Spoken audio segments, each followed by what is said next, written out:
Welcome to life and all the crazy things that are happening on planet Earth. So I come from an Arabic background and I'm going to explain in this video why burning Quran specifically is causing death consequences or severe violence. I would like to invite you to join me beside me here on my seat outside planet Earth, where I will show you the big picture. So I'm Theresa Khalil, I'm a writer, a documentary filmmaker, and I'm on a journey to understand life. This journey started with the documentary film, The Scrapbook of Life, Wang Zongyang, where I met Wang Zongyang, who converted to Buddhism, and I was trying to see life through his eyes. So on my journey, I met people who changed their belief to Krishna, to Islam, to Baha'i, to New Age Christianity, and the journey is still on. You can follow it in this link. And in this video, I'm going to show you life through a Muslim's eyes. So it's so interesting how that everything is connected to the answer of the question, what is the meaning of life? What is the meaning of life? I thought that I'm the only one who's questioning, but actually no. Everyone asked this question, just the difference is that some people have the answer already. And in Islam, what is the meaning of life? The meaning of life is a test. So life is a test. Who is testing us? Allah. What is the point of this test?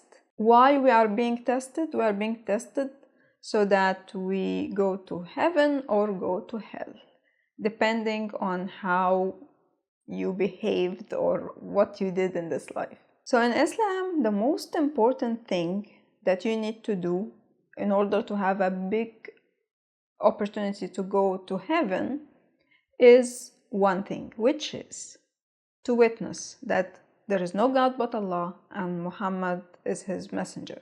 This is the most important thing. Why or how to know that it's the most important thing? I met someone who converted to Islam, and of course I know many people who converted to Islam, and they always say that there was a pressure for them or on them to recite the Shahada or to take the Shahada. And the Shahada is La ilaha illallah Muhammad Rasulullah, which is there is no God but Allah and Prophet Muhammad is his messenger. So why this pressure is on? It's coming from the idea that this is the most important thing in Islam. And if you die before you acknowledge this, or before you witness, or before you believe this in your heart, then probably in the afterlife you are not going to heaven but to hell. So that's why there is the pressure. Also, you will see that any Muslim, if they are facing death, let's say the aeroplane is falling or whatever, and they see death in front of them, they will immediately recite the Shahada as well. Why? Because that's the most important thing in Islam. This is basically the main thing in this test. Do you believe that there is no God but Allah and Prophet Muhammad is his messenger? Okay, now let's come to Quran. Quran is a holy book. There are other holy books, for example, the Bible, the Torah, the Hindu book. But why Quran is different from the Islamic perspective? In Islam, Quran is the only holy book that is not corrupted. So although Islam acknowledges Christianity and Judaism and acknowledge that they had holy books, but there is this idea that the people of the book, they corrupted those books. And the only book that is reserved and protected is Quran. And how do we know that? Every Muslim believes that Quran is protected because there is a verse in Quran that says إِنَّا نَزَّلْنَا الذِّكْرَ وَإِنَّا لَهُ لَحَافِظُونَ, or we sent this book and we are protecting it. So that's how Muslims know that this book is protected, because there is a verse in the book that says that this book is protected. There are also, if you go to YouTube, the Arabic YouTube, and you just check about Quran or burning Quran, you will get a lot of stories about houses that burnt, places that were demolished, and the only thing that survived inside was Quran.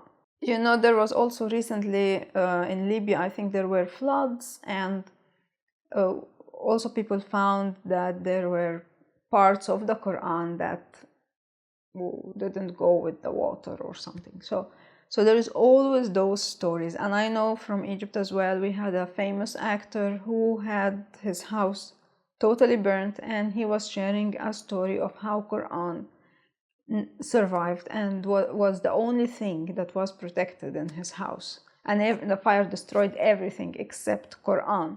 And this changed his life. He became so religious, and he just changed the way he was, the kind of films and TV series that he was doing since that incident. So there is this idea of how holy and protected Quran is. When someone is burning the Quran, he's trying to send a message that what you are saying, that this Quran is protected, is not true. And the proof is, here am I burning it. And I didn't drop that. The Quran got burnt. It didn't survive the fire. And this person who's burning the Quran is thinking that if a Muslim see this, and how that the Quran got burnt, and how that the person who burned the Quran, nothing happened to him by Allah, then the Muslim will just think, oh, then probably this is not the right religion, or this is not a true religion, and he will just leave. And of course, the life is not that simple. Because what's going on inside a believer mind is this belief is explaining this whole experience of existence for him or her. And it's the ground that they are standing on. And when you do things like that, or try to convince them, or do things like this, like burning a Quran to make them leave the belief, you're just shaking the ground under their feet, and they will just, hold on to you. And I mean, it will not come with the result that you thought it will. So I can imagine someone watching someone burning the Quran, and he has all those stories about how Quran is always protected, and Allah is protecting it, and can never, all the stories of the fire that didn't affect the Quran. And then he's seeing this person burning his holy book. At the beginning, I'm sure he was thinking, no, probably God will do something. Probably he will do something to a shocking lightning will come and kill this person who's burning the Quran, or the fire will not catch the book, or something like. And when nothing is happening, then they start thinking, probably I'm now being what? I'm now being tested. Okay, so Allah allowed this to happen because He's testing me. In the afterlife, and on the day of judgment, He's going to ask me, question me. You saw this person burning the Quran. Why you didn't stop him?